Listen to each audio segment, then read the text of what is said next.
मोक्षमार्गस्य नेतारं वेत्तारं कर्मभूभृतां ज्ञातारं विश्वतत्त्वानां वन्दे तद्गुणविदग्धये। पंच परमेष्टि भगवान की जय। देवादिदेव श्री वृषभनाथ भगवान की जय। सर्वार सिद्धि ग्रंथराज की जय। पूज्यवर श्री पूज्यपाद स्वामी की जय। संत श्रोमणी आचार्य गुरुवर श्री विद्यासागर जी महाराज की जय। पूज्याचार्य प्रवर श्री समय सागर जी महाराज की जय। पूज्य निर्यापक श्रमण तीर्थ चक्रवर्ती निपुंग श्री सुधा सागर जी महाराज की जय। अढ़ाई द्वीपस्थ समस्त महाविराज की जय।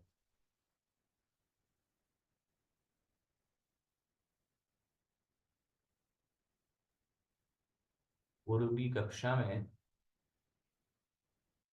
व्रतों के संदर्भ में व्याख्यान चल रहा था।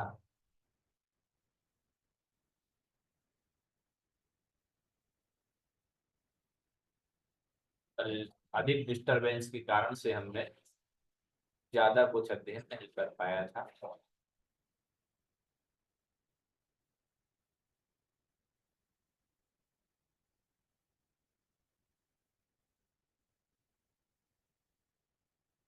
वैया वृत्ति आदि की चर्चा हो गई थी, स्वाध्याय की चर्चा हो गई थी, आभ्यंतर तप और बाह्य तप इत्यादि के विषय में चर्चा प्रारंभ होनी थी। व्युत्सर्ग भेद निर्ज्ञानार्थम आह। व्युत्सर्ग के भेदों के निर्ज्ञानार्थम अर्थात ज्ञान के लिए आह कहते हैं। व्युत्सर्ग के जो भेद हैं उनके ज्ञान के लिए कहते हैं। बाह्याभ्यंतरोपध्यो बाह्याभ्यंतरोपध्यो। बाह्य और अभ्यंतर उपधि शब्द लगाना है साथ में। तो बाह्य और अभ्यंतर उपधि का त्याग, बाह्य उपधि का त्याग और अभ्यंतर उपधि का त्याग, इस प्रकार से व्युत्सर्ग के दो भेद। व्युत्सर्जनम व्युत्सर्गस त्यागः। व्युत्सर्जन करना अर्थात त्याग करना है ना। तो व्युत्सर्जन करना ही व्युत्सर्ग है, जिसको हम त्याग भी कहते हैं। सद्विविध, और वह दो प्रकार का है। जो त्यागना है वह दो प्रकार, एक है बाह्योपधि त्याग और एक अभ्यंतरोपधि त्यागश्चेति। एक बाह्य उपधि का त्याग और एक अभ्यंतर उपधि का त्याग। अब बाह्य उपधि क्या है और अंतरंग उपधि क्या है, उसके विषय में कहते हैं अनुपात वास्तु धन धान्यादि बाह्य उपधि। अनुपात अर्थात जो हमने ग्रहण की है, अर्थात जो आत्मा से जुड़ी हुई नहीं है ना। जो अनुपात है अर्थात उपात्त मतलब ग्रहण किया हुआ, अनुपात अर्थात जो ग्रहण किया हुआ नहीं है, अर्थात पकड़ नहीं है, आत्मा से उसको कांटेक्ट नहीं है, अलग है, आत्मा से अलग वस्तु है। तो जो आत्मा से अलग है ऐसा वास्तु, मकान आदि, क्षेत्र आदि और धन धान्य आदि जो भी हैं वे सब बाह्य उपधि हैं। और क्रोधादि आत्मभावो अभ्यंतरोपधि। और क्रोधादि रूप जो आत्मा का भाव है, आत्मा के जो भाव क्रोध आदि रूप हैं वह बाह्य उपाधि है। तो जो आत्मा के भीतर के भाव हैं वह बाह्य उपाधि है, और जो बाहर हमें दिख रहे हैं आत्मा से अलग वस्तुएं हैं, पर पदार्थ हैं, वे सभी बाह्य उपाधि हैं। तो ऐसे बाह्य उपाधि का और अंतरंग उपाधि का त्याग। भैया जी ये उपाधि भी इसी में आती है क्या? पद, पद पद जो आता है।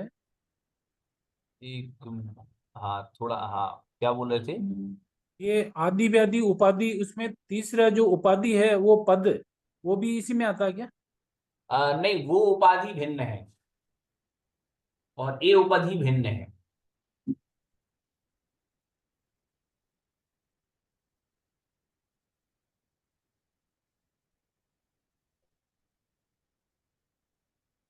यहाँ उपाधि को परिग्रह बोलेंगे। हाँ, परिग्रह।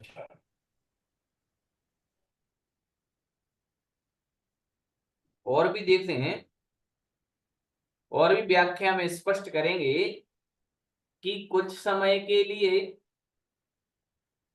अथवा जीवन भर के लिए शरीर से ममत्व का त्याग करना भी अभ्यंतर उपाधि है। ये आगे की पंक्तियों में बोलेंगे। क्या कहते हैं? काय त्यागश्च नियत कालो, कि काय का त्याग करना, काय का त्याग करना अर्थात काय से मत्व हटाना। तो काय त्यागश्च नियत कालो, नियत काल तक, निश्चित काल तक, अथवा यावत जीवम, जब तक जी रहा हूं तब तक काय के ममत्व का त्याग करता हूं, काय से ममत्व का त्याग करता हूं। अब इसका जो होना होगा सो हुए। भैया जी श्लोक नंबर बता दीजिए, सूत्र नंबर बता दीजिए। 26। तो जब तक के लिए जी रहे हैं, तो कुछ समय के लिए अथवा जीवन भर के लिए शरीर से ममत्व छुड़ाना, यही काय त्याग है। और ये भी अभ्यंतरोपाधि त्याग है इत्युच्यते, इसको भी अभ्यंतर उपाधि त्याग के अंतर्गत लिया गया है। फिर पूछते हैं कि स किमर्थः, अर्थात उसके लिए हमने अभ्यंतर उपाधि में क्यों रखा, बाह्य उपाधि में ही रख देते। तो कहा निस्संगत्व निर्भयत्व जीवित आशाभ्युदा, जीविताशाभ्युदशा, जीविताशाभ्युदा साध्यर्थः। यह इसलिए क्योंकि इसके करने से एक तो मनुष्य जो है वह निस्संगत्व अर्थात निसंगता। भैया जी सूत्र नंबर 26 बताया है। अरे 26 बताया, 26। 36।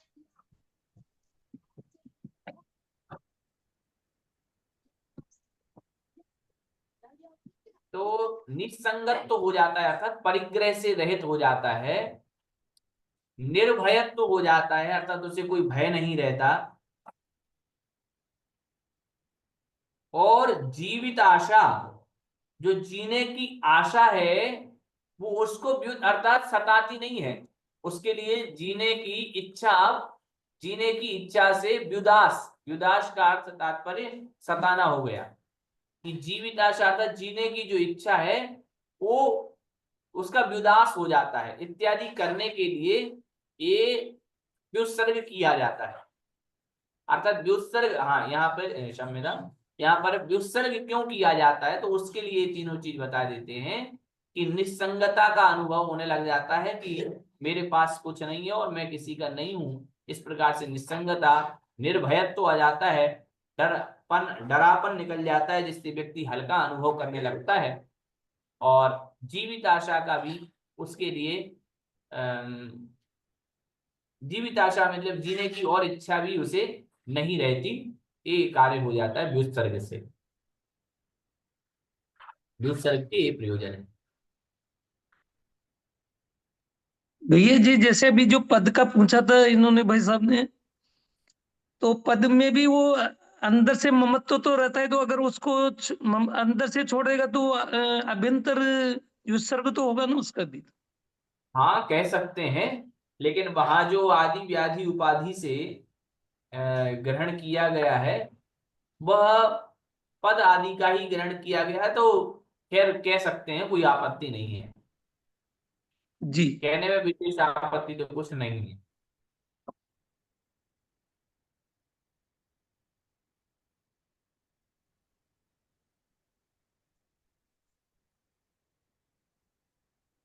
फिर कह रहे हैं यद बहुवक्तव्यम जैसे ध्यानमिति। हाँ बोलिए। मेरा कहना ये था, जैसे मंदिर का अध्यक्ष पद है यूं मान लीजिएगा, अब वो इस भाव से मंदिर की सेवा कर रहा है कि मैं प्रथम सेवक के रूप में कार्य कर रहा हूँ, मेरे को पद से कोई वो नहीं है, तो उसको भी एक विसर्ग ही माना जाएगा ना अभ्यंतर से तो। हाँ यदि वह ऐसी भावना रख करके कार्य करे तो जी। अभ्यंतर पति कह सकते भैया जी यहाँ हैं। पर तो जो व्युत्सर्ग जो बात है वो मुनिराज के हिसाब से हो रही है ना। हाँ चूंकि, हाँ हाँ ये बात तो अपन को ध्यान में रखने योग्य है कि यहाँ केवल और केवल लक्षण हम मतलब जितना भी अपन पढ़ रहे हैं ये अपने साथ ना घटा करके केवल मुनि के साथ घटावे।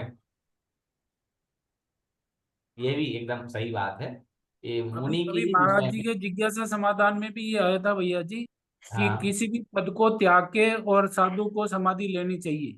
जी बिल्कुल। अभी अभी जिज्ञासा में यही आया था। सारे पदों को त्याग करके ही समाधि ली जाती है। वो तो आचार्य ज्ञान सागर का ज्वलंत उदाहरण सामने है। हाँ तो यद बहुवक्तव्यमत्र ध्यानमिति पृथक व्यवस्थापितं तस्य इदानीं भेदाविधानं प्राप्त कालं तदुल्लंघ्य तस्य प्रयोक्तरि स्वरूप काल निर्धारणम उच्यते। यद बहुवक्तव्यम, यहाँ पे यद्यपि बहुत सारा बोल लिया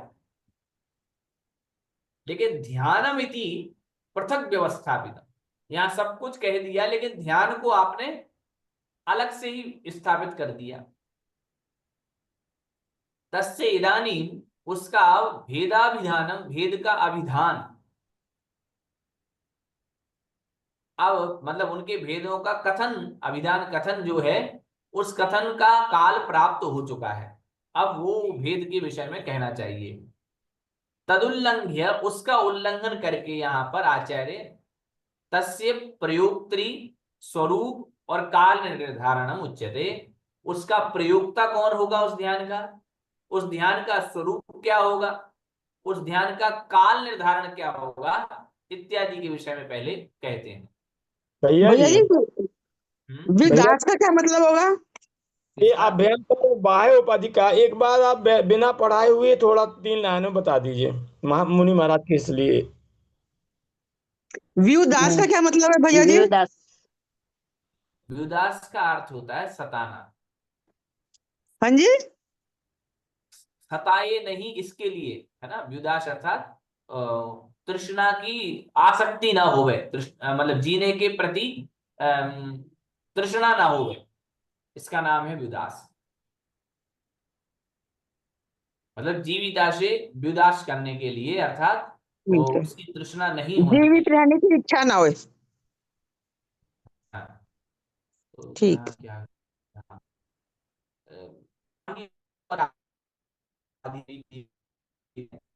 ध्यान के अंतर्गत कही गई है और उसमें यह है कि काय के प्रति उनका ममत्व कम हो। तो काय के प्रति ममत्व कम होगा कैसे, तो बाह्य उपाधि जो कही गई है, हो सकता है कि मुनि महाराज सारी की सारी छोड़ दी हैं, मकान छोड़ दिया है, सब चीजें छोड़ दी हैं, तभी तो वो जाकर के मुनि बने हैं। ठीक है, लेकिन अभी स्थान पर रह रहे हैं, जैसे मान लीजिए शिखर जी में रह रहे हैं या किसी तीर्थ क्षेत्र पर, सिद्ध क्षेत्र पर जाकर के रह रहे हैं, तो रहने के बावजूद यह मेरे लिए अभीष्ट क्षेत्र है, ये भाव भी उनके भीतर नहीं रहना चाहिए। यह मेरी निर्जरा में बहुत श्रेष्ठ साधन बन रहा है, इत्यादि प्रकार के भाव भी उनके भीतर नहीं रहना चाहिए। ये तो बाह्य उपाधि से सहित हो गया। जी भैया जी। और आभ्यंतर उपाधि से सहित यही होगा भाव आत्मा के, क्रोध आदि कषाय रूप जो आत्मा के भाव हैं, उन भावों का पूर्ण रूप से त्याग। तो वो जो भीतर की भाव भंगिमा चल रही है, वह भाव भंगिमा भी नष्ट करना है। भावों से शून्य होना बहुत दुर्लभ है। बाह्य उपाधि का त्याग तो बहुत आराम से हो सकता है, लेकिन भीतर की उपाधि का त्याग करना बहुत क्लिष्ट है। मन को विचारों से शून्य कर देना ये बहुत ही चरम अवस्था है।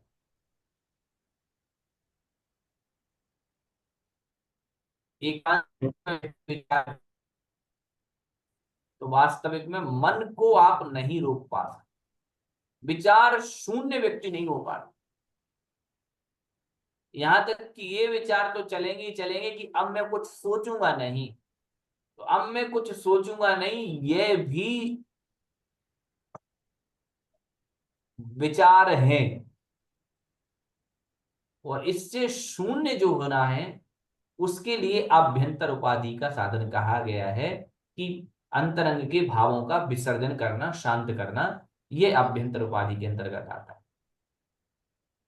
तो उसमें अभ्यंतर उपाधि में विचारों से शून्यता की ओर दौड़ा जाता है। तो तभी हो सकता है जब चिरकाल से साधा जाए आत्मा को, तब वही मुनि के लिए उपाधि है, ऐसा कहा। भैया जी, ये जो व्रतों की व्याख्या, तो इसमें अपन पहले आगे पढ़ के आए कि वृत्ति, महावृत्ति, अगारी दो तरह के हैं। तो अगारी के लिए ये घटित नहीं होगा क्या? इसके लिए अगारी के लिए, जी। अगारी के लिए कैसे घटित होगा? अगारी वृत्ति धारण नहीं करता। अगारी तो अणुव्रती होता है ना। तो हाँ, ये तो सबका अणुव्रति होता है तो समाधान बाद में कर लिया। अणुव्रत, क्यों ये स्वाध्याय चल रहा है ना ये? हाँ हाँ हाँ, बोलिए बोलिए। भाई वृत्ति वो अणुव्रत लेता है तो अणुव्रत में भी उसके तप रहेंगे नहीं रहेंगे? नहीं, अणुव्रति के तप नहीं रहेंगे। अब देखो, हमने बताया था ये विशिष्ट रूप से ये जो कथन चल रहा है, तप का कथन तो मुनिराज के लिए है। हम साधन रूप में उसको अपनाएं, अच्छी बात है, लेकिन साध्य रूप में ये हमारे घटित नहीं हो सकता। जैसे अनशन को कहा गया है, अनशन जो है वह अनशन मुख्य रूप से मुनि महाराज के लिए कहा है। और कहा है कि इनमें से जो अनशन, ऊनोदर, जो तप है, अनशन जो तप है, वह अनशन तप श्रावक के लिए भी है। लेकिन उस तप का जो फल है, जो तप का फल होना चाहिए, वह तप का फल, निर्जरा का जो स्वरूप है, निर्जरा रूप जो फल है, वह उन मुनि महाराजों के लिए प्राप्त होता है। अच्छा। संवर का साधन है क्यों। और इसलिए अनशन तप तो हम भी कर सकते हैं, मुनि महाराज भी कर सकते हैं, लेकिन ये मुनि महाराजों के लिए व्यवस्था, जो मुनि महाराज के संवर का साधन है, वो यही है। तो लेकिन विसर्ग तप है, जैसे तो आज हम चाहें कि हम अपने घर में नग्न होकर के और सामायिक करें, तो वो नहीं कर सकते, जी। क्योंकि वो काय का उत्सर्ग वो आपके लिए नहीं बताया गया है। शास्त्रों में लिखा गया है कि आप वह कार्य नहीं कर सकते। जी। तो भैया जी मिला करके सुदर्शन सेठ, भैया जी जी। सुदर्शन सेठ शमशान में जाके और प्रोषित करता था, तो वो गृहस्थी था ना उस समय। क्या? सुदर्शन सेठ का जो महाराज जी कथानक कहते हैं प्रवचनों में, तो वो हाँ शमशान में जाके और दिगंबर मुद्रा में और वो ध्यान करता था। तो वो गृहस्थ में ही किया था उसने भी तो। अभ्यास रूप में था। नहीं, अभ्यास रूप में तो था, लेकिन ऐसा पढ़ने में तो मना आया है, तथापि किस दृष्टि को लेकर के वहां हुआ तो चिंतनीय है। वो भैया जी, इसके बारे में प्रणम सागा महाराज जी की नवीन छेड़ाला में पंडित बनारसी दास का प्रकरण दिया हुआ है बिल्कुल कि दिया है मैंने। हाँ, कि वो जो है चार चार दोस्त थे, मित्र थे आगरा में, और वो चारों एक कमरे में जो है नग्न होकर के वो करते थे, लेकिन वो ठीक नहीं, ये भी लिखा है उन्होंने बाद में। हाँ। नगन फिरे चारों जने मध्य बंद कोठरी माई, कहाई भये मुनि राज हम कछु परिग्रह नाही। ऐसा उन्होंने महाराज जी ने प्रवचन में बोला, तो नवीन छैराला के प्रथम भाग में दिया भी है। और हाँ। लास्ट में कहा है कि उनको इस बात का वो भान नहीं था, इसलिए ऐसा करते थे। हम्म। भैया जी नसिया भैया जी नसिया में उपवास के लिए, श्रावक के लिए आया है कि वो नसिया में अष्टमी चतुर्दशी को जाके और वो उपवास करे। वो भी दिगंबर मुद्रा में ही करते हैं। महाराज जी ने कितनी दफा प्रवचनों में फरमाया है महाराज। हम्म। करेंगे इसके विषय में चर्चा, लेकिन जहां तक है कि ऐसे जो पढ़ने में आया वो यही आया है कि स्वप्न में भी इस मुनि वृत्ति को वह ना करे। मुनि वृत्ति का तो उसमें निषेध आया है। महाराज आचार्य जी ने तो इतने तक कहा कि इसीलिए नसिया जी को गांव से बाहर वो बनाते थे, ताकि वहां पे किसी की आवाजाही नहीं हो, ताकि वो दिगंबर मुद्रा में साधना कर सकते हैं। बिल्कुल बिल्कुल। इसके विषय में प्रश्न ये उठता है भैया जी, जब श्रावक के भी 12 व्रत है तो फिर 12 व्रत 6 तो बाह्य तब व्रत, मतलब बाह्य तब हो जाएंगे, फिर 6 उसके श्रावक के अंतरंग तब कौन से होंगे फिर? हम्म। श्रावक के 12 व्रत तो 5 अणु अरे 3 बहन, गुण 4 आप शिक्षा व्रत है ना। भैया जी को ओ बोलने भैया सुन लो दीजिए जरा, ना। आप भी हाँ, बहुत तो क्वेश्चन कर रहे हो, तो मैं बता रही हूँ पूछूंगा ना, मैं। तो मैं पूछूंगा ना। श्रावक के मैं 12 व्रत अलग है, मुनराज के 12 व्रत मैं अलग आपसे है। नहीं पूछ रहा ना, मैं भैया जी से पूछ रहा हूँ, आप डिस्टर्ब नहीं करिएगा। तो मैं टाइम तो भैया जी सभी से ले पूछ रहा हूँ, रहे हैं भैया ना, जी को बोलने दीजिएगा आप। टाइम तो सबका जा रहा है ना। साहब ये स्वाध्याय है ना, परीक्षा का नहीं है।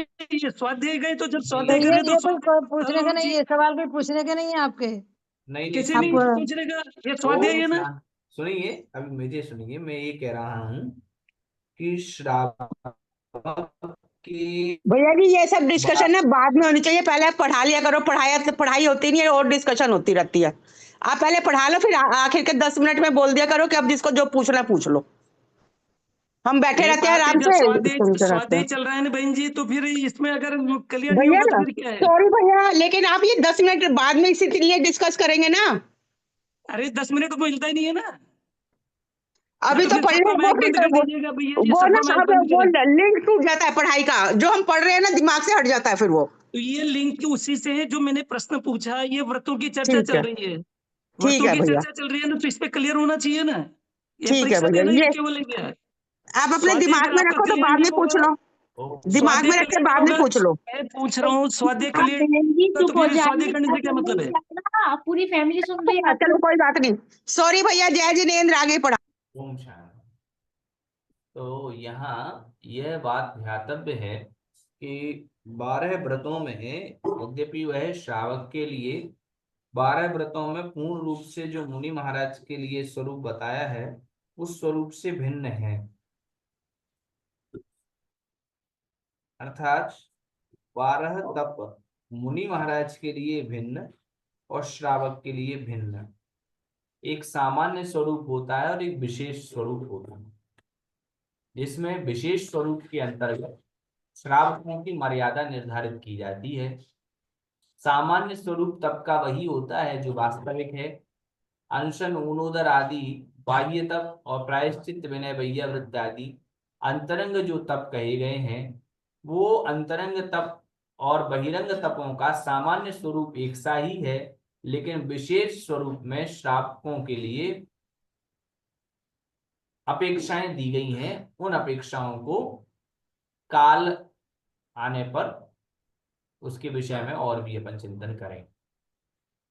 हाँ, बाकी ये प्रश्न अपना मन में बना हुआ है और इसके विषय में और भी चर्चा करके आपको बताया जाए।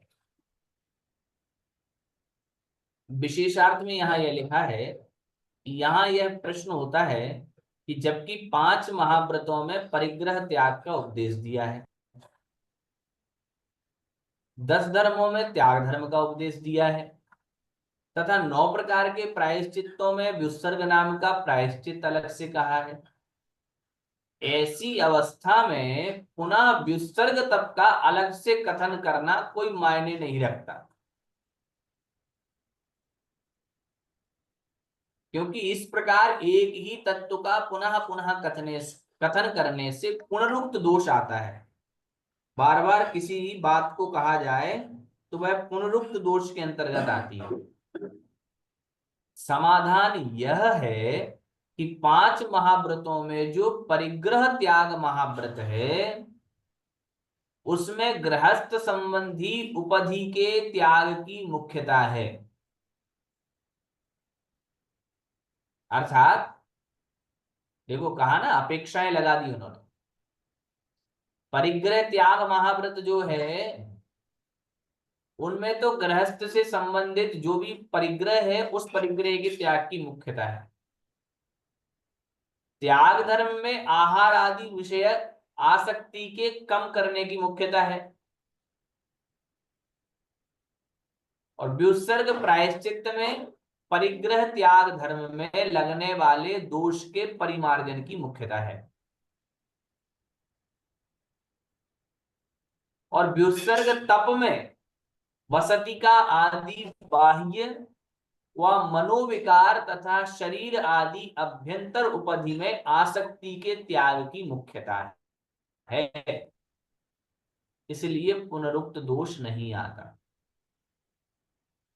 तो कुल मिलाकर के यहाँ जो त्याग का 4 रूपों में वर्णन किया गया था वह एक नहीं होकर के भेद है, इसको दर्शाने के लिए विशेषार्थ कहा कि त्याग परिग्रह त्याग अलग है, महाव्रत परिग्रह त्याग महाव्रत अलग होता है,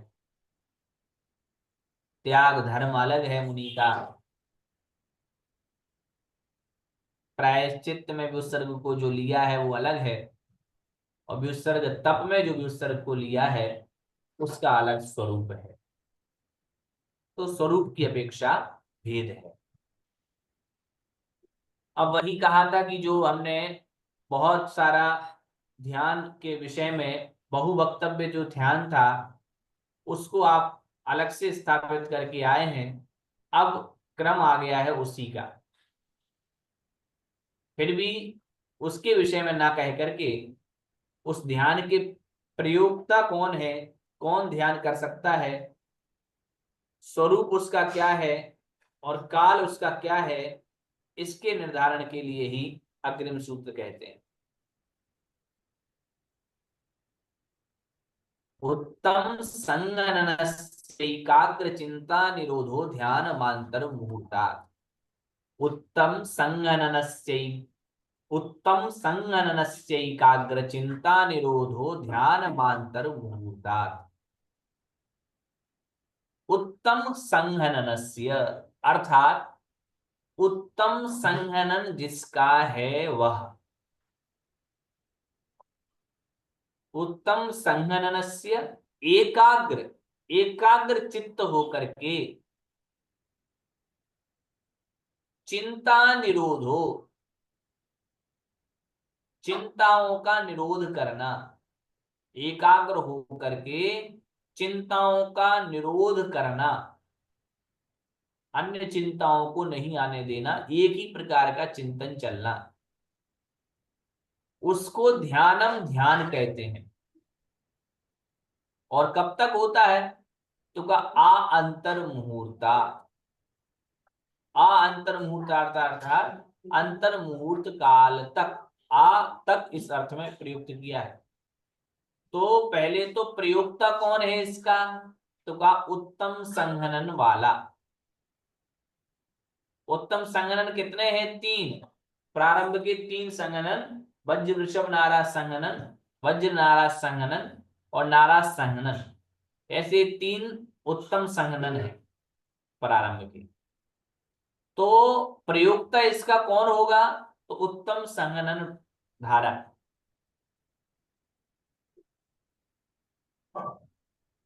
फिर इसका स्वरूप क्या है?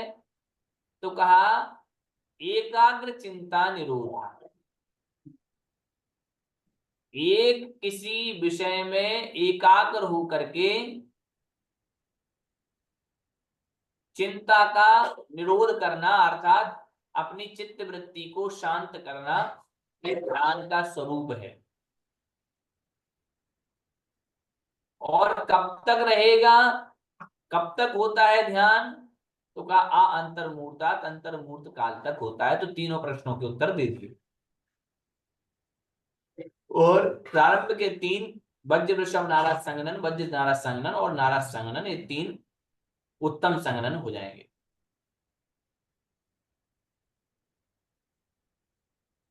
आद्यं तृतीय तृतीयं संघननम उत्तमम वज्र वृषभ वज्र नाराज संघननम नाराज संघननम। प्रारंभ के तीन संघनन उत्तम संघनन है, वज्र वृषभ नाराज संघनन, वज्र नाराज और नाराज संघनन। तत्तृतीयमपि ध्यानस्य साधनम भवति। वो तीनों ही ध्यान के साधन होते हैं। मोक्ष तो आद्यम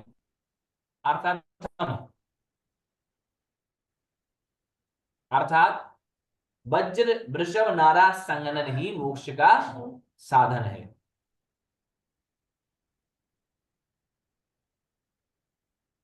तदुत्तमम संघननम यस्य सह अयम उत्तम संघननः। और जिसके ये उत्तम संघनन होते हैं उसको उत्तम संघननः ये बोलते हैं। और उस उत्तम संघनन वाले के ऐसा सूत्र में कहा है। अनेन प्रयोक्तृ निर्देशः कृतः। इससे प्रयोक्ता का निर्देश हो गया, अर्थात कौन इस संघनन को कर सकता है ये स्पष्ट कर दिया।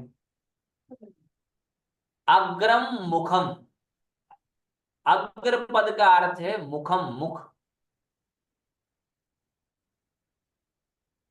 अग्र शब्द का अर्थ है मुख।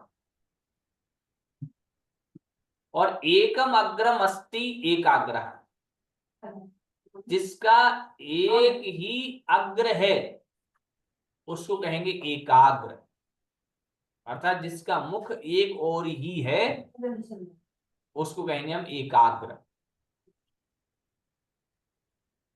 नाना अर्थावलंबनेन चिंता परिस्पंदवती तस्याः अन्याशेष मुखेभ्यो व्यावर्त्य एकस्मिन् नगरे नियमः एकाग्र चिंता निरोधः इत्युच्यते।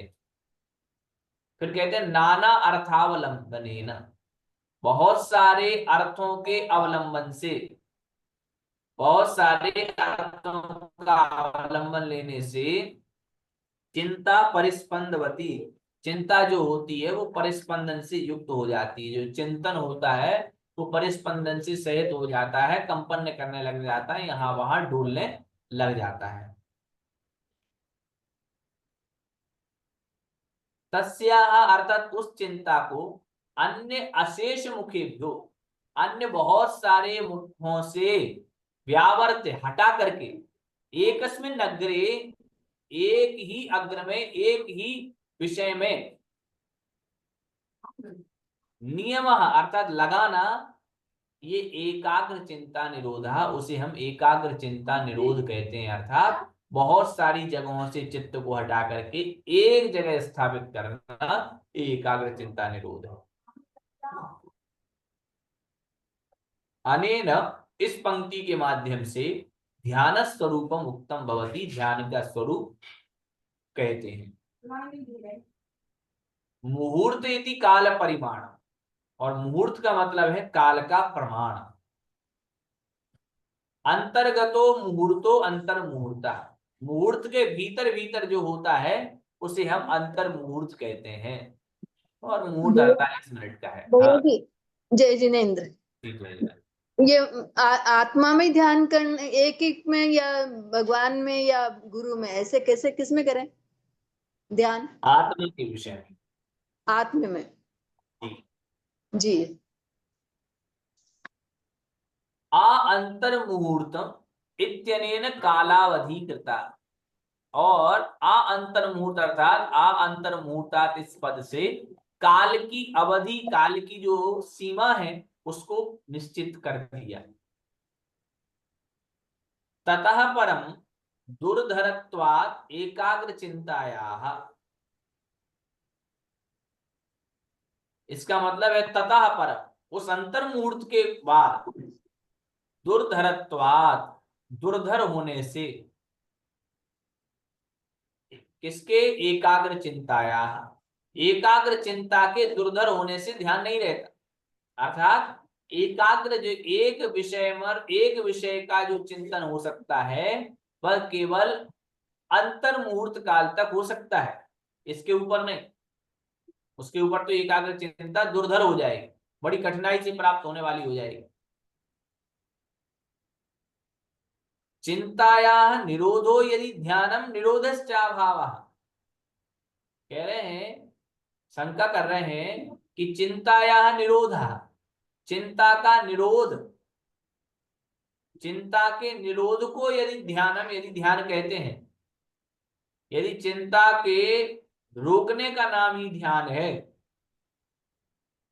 और निरोधश्च अभावः, और निरोध जो होता है वो अभाव के जैसा होता है। अर्थात निरोध मतलब चिंता का निरोध करना, अर्थात अभाव कर देना, सारी चिंताओं को रोक देना, इसका नाम है निरोध। मतलब चिंताओं का निरोध करना ध्यान है, और निरोध का मतलब है शून्य हो जाना, भावों से शून्य हो जाना। तो तेन ध्यानम, ध्यानम असत खर विषाणवत् स्यात्, इससे क्या हो जाएगा, जो ध्यान होगा वो तो असत, असत मतलब जो कभी हो नहीं सकता, ऐसे खर अर्थात गधे के विषाण अर्थात सींगों के वत अर्थात समान, ऐसा जो ध्यान हो जाएगा वह ध्यान तो जो कभी हो नहीं सकते, ऐसे गधे के सींग के समान हुआ। अर्थात गधे के सींग के समान ही वह असत रहेगा, क्योंकि वह संभव ही नहीं है। तो मतलब ये ध्यान कभी संभव होने का, तो कह रहे नहीं सदोषः, ये कोई दोष नहीं है। अरे अन्य चिंता निर्वृत्ति अपेक्षया, इसको क्लियर करिए भैया जी दोबारा। किसको, ये भी जो लाइन, ये चिंता निरोधो यदि ध्यानम, ये जो शंका उठाई इसको। यहाँ शंका ये कह रहे हैं कि भैया चिंता के निरोध को आपने कहा कि चिंता का निरोध करना ध्यान है। अब पूछा किसी ने कि निरोध का मतलब क्या है, तो का निरोध का मतलब है अभाव, अभाव, अभाव मतलब विचारों से शून्य होना, विचारों को खत्म कर देना, विचार नहीं होने देना, इसको आपने निरोध कहा है। तो ऐसा भी कभी हो सकता है क्या? तो उन्होंने कहा इससे तो ध्यान कैसा हो जाएगा, असत हो जाएगा, मतलब जो कभी हो ही नहीं सकता। जैसे कि गधे के 3 कालों में कभी सींग हो ही नहीं सकते, तो हमने कहा सींग वाला गधा लाओ, तो सींग वाला गधा संभव ही नहीं है। इसी प्रकार इस प्रकार का जो ध्यान का स्वरूप आपने बताया है, अभाव स्वरूप, वह भी कभी संभव नहीं है। आई ना बात समझ में?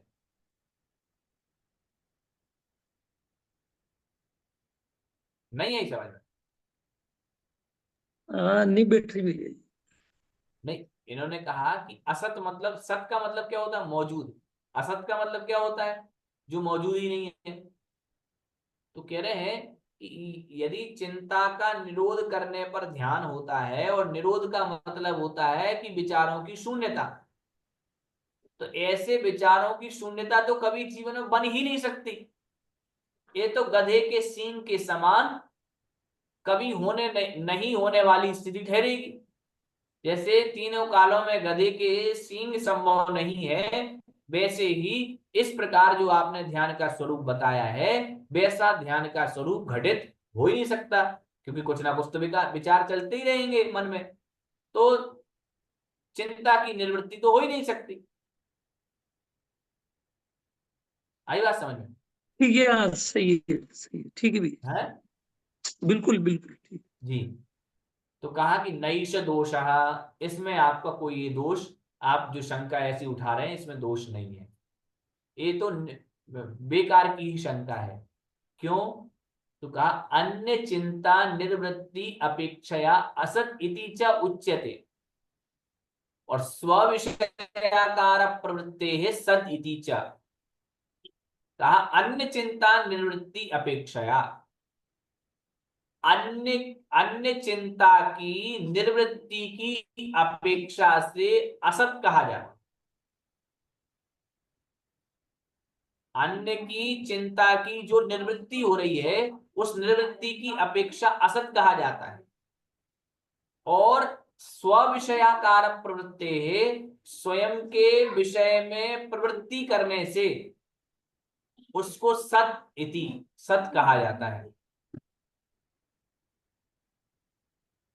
और अभावस्य भावांतरत्वात् हेत्वंगत्वात् अविरभावस्य वस्तु धर्मत्व सिद्धेश्च।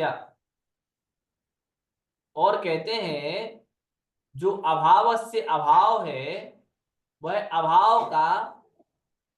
अभाव जो है वो भावांतरत्वात्, भावांतर स्वभाव होने से, अभाव भावांतर स्वभाव वाला होता है। और अभावस्य वस्तु धर्मत्व सिद्धे है, और वस्तु का धर्म भी अभाव है। इस प्रकार से यह न्याय के विषय में कहा है। और भी कहा हेत्वंगत्वादि भी, हेत्वंग का हेतु के अंग आदि से भी इसको सिद्ध किया जाता है। तो यह न्याय का प्रकरण यहां पर लगा दिया है इन्होंने। तो कुल मिलाकर के आप जो इसके भाव हैं वह ऐसे समझें कि जो आपने ऊपर की शंका उठाई है कि चिंता के निरोध का नाम ध्यान है, और ध्यान जो है वो अभाव स्वरूप होता है, इसलिए वह अभाव कभी हो नहीं सकता, और वह गधे के सींग के समान, आपकी जो ध्यान की परिभाषा है वो गधे के सींग के समान ही ठहरती है। जैसे गधे के सींग 3 काल में संभव नहीं हो सकते, ऐसे ही आपका इस प्रकार का ध्यान कभी संभव नहीं हो सकता। उत्तर दिया था नहीं भैया, ये आपका कहना ठीक नहीं है। क्यों? क्योंकि दूसरे की चिंता की निवृत्ति की अपेक्षा, अर्थात अन्य की जब चिंता होगी, स्व के विषय में चिंता नहीं होगी, पर के विषय में जितनी भी वह चिंता मन में बैठी हुई है, चिंतन, चिंता से यहाँ तात्पर्य दुखी होने से जो उत्पन्न होती है वह चिंता नहीं। वास्तविक में चिंता और चिंतन शब्द दोनों एक ही अर्थ के वाचक थे।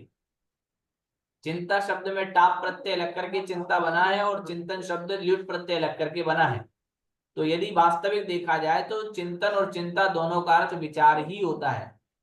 लेकिन जब से हिंदी आई तो हिंदी आने की वजह से चिंता शब्द अन्य अर्थ में लग गया है और चिंतन शब्द अन्य अर्थ में लग गया है। तो तब से मुझे लगता है कि यहाँ चिंतन और चिंता में फर्क होने लगा, अन्यथा चिंता और चिंतन शब्द दोनों एक ही अर्थ के वाचक थे, केवल लिंग भेद था। तो यहाँ कहने का तात्पर्य यह है कि जो अन्य विषयों की जो चिंता हो रही है, उस चिंता की निवृत्ति की अपेक्षा तो असत कहा जाता है।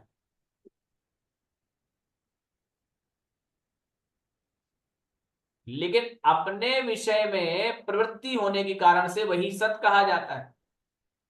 मतलब अन्य की जब चिंता होगी उसमें तो वही असत कहलाएगा, और जब अपने विषय की ही केवल चिंता होगी, अपने ही आत्मा के विषय, मतलब आत्मा के लिए किया हुआ कार्य तो सत्य है, और दूसरों के लिए किया हुआ, पर के लिए किया हुआ चिंतन असत है।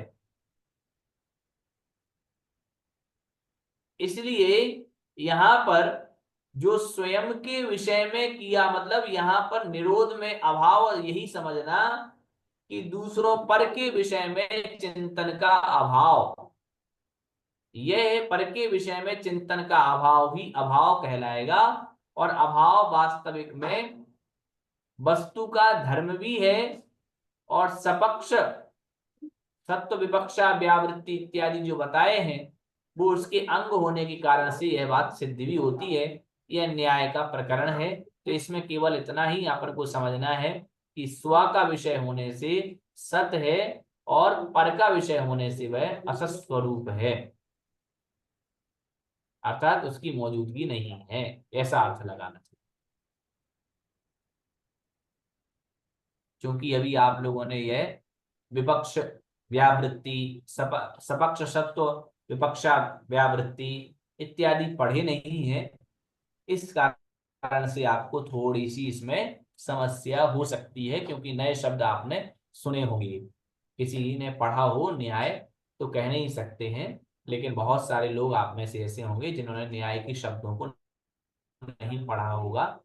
तो ये न्याय की भाषावली है, इस कारण से थोड़ी सी आपको समस्या हो सकती है इस प्रकरण में। क्योंकि जैसे भावांतर स्वभाव, वस्तु का धर्म, सपक्ष सत्व, विपक्ष विपक्ष व्यावृत्ति, तो व्यावृत्ति इत्यादि जो भी शब्द हैं सब न्याय के शब्द हैं, नव्य न्याय के, जो कि थोड़े से लेकिन जो समझने योग्य है वह मैंने आपको यहाँ बता दिया है कि स्व के विषय रूप प्रवृत्ति है तो वह सत है, और अन्य पर पदार्थों के प्रति जो प्रवृत्ति है वह असत है।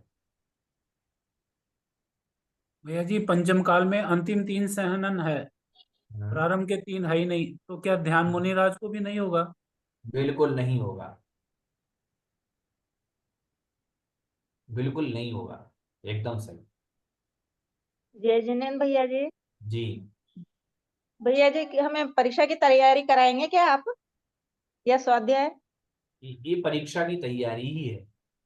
परीक्षा की तैयारी है तो इस हिसाब से तो फिर हमारा कोर्स पूरा हो ही नहीं पाएगा, 1 महीना बीच में रह गया अब तो। क्यों, क्या क्या कोर्स पूरा करना है? अभी तो आलाप पद्धति भी पढ़नी है, इसका रिवीजन भी करना है। आप निश्चिंत रहिए, जिस चीज के लिए हमारे लिए यहाँ नियुक्त किया है वो दोनों ही हाँ, विषय आपके पूर्ण होंगे, हाँ, हमारे पूर्ण होगी। परीक्षा के हिसाब से क्वेश्चन आंसर वगैरह थोड़े बहुत उसी हिसाब से पढ़ाते चलिए हमें आप, तो प्रश्न उत्तर भी उसी हिसाब से भाई कैसे आएंगे कैसे बनेंगे, तो हम कैसे मुझे परीक्षा देंगे। मुझे लगता है आपने मॉडल पेपर नहीं पढ़ा। पढ़ लिया वो तो हमने। पढ़ लिया ना?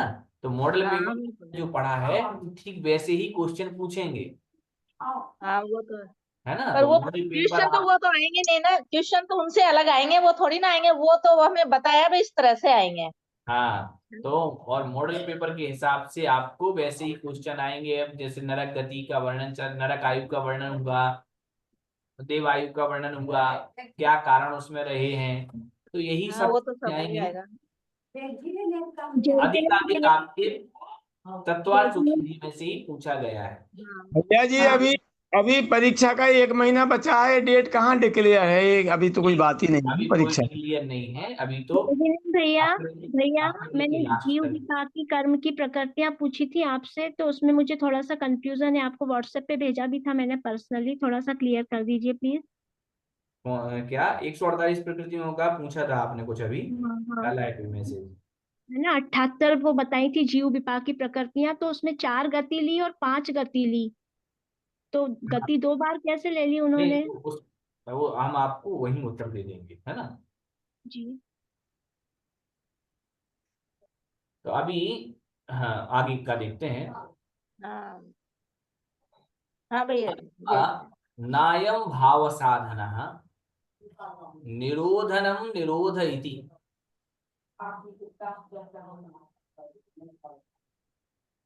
कि जो निरोध शब्द है वह भाव साधन न, भाव साधन नहीं है।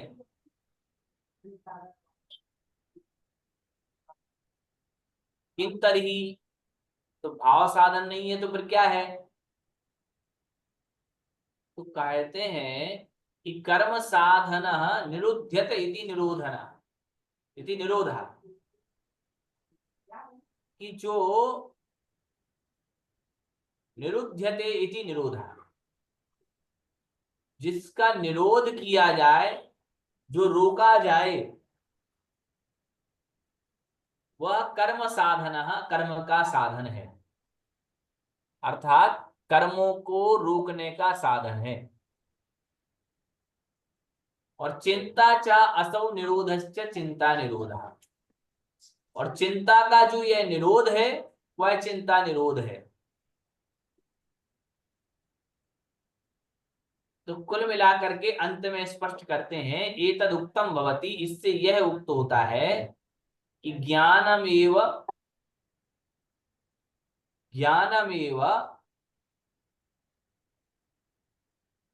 अपरिस्पंदाग्नि शिखावत आभासमानम ध्यानम इति। भैया जी टाइम होने वाला है, स्तुति कर लीजिए, 28 हो गए। हाँ हाँ ठीक है ठीक है। तो कुल मिलाकर के ये है कि ज्ञानम एव ध्यानम, ज्ञान ही ध्यान है। और कौन सा ज्ञान ध्यान है?